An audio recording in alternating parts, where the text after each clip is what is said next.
Hello po, ako si John, 14 years kidney transplant. Ngayong araw to magbabasa tayo ng comment. Ito po yon. Yes, 7 months post kidney transplant, I also encourage dialysis patient na magpa-KD. Actually, paano ba? Tama yon. Tama yon na kailangan natin i-encourage yung mga dialysis patient na magpa-kidney transplant.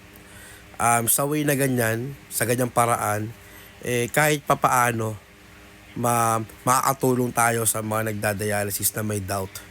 Alam nyo, kaya gumawa ko ng ganitong content para ma-encourage ko rin yung mga nagdadialysis dyan na magpa-kidney transplant. I'm not saying na 100% successful yung kidney transplant.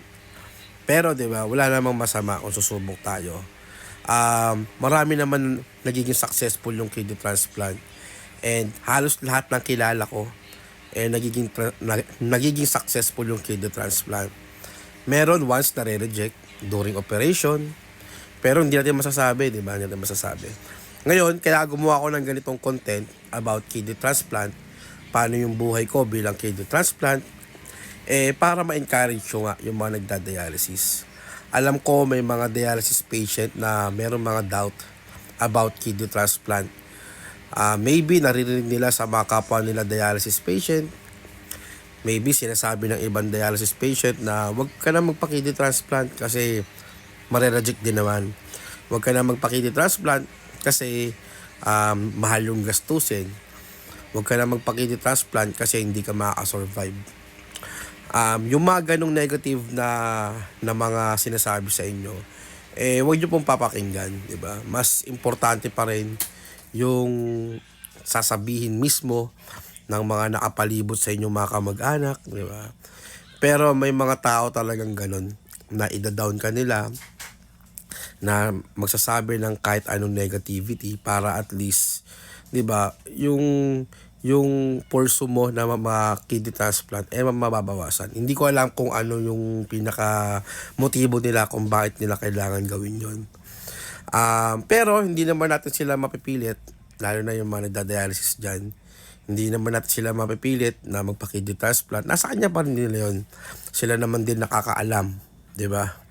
Ngayon, gumagawa ko ng ganitong content para magkaroon naman din ng positive way, di ba?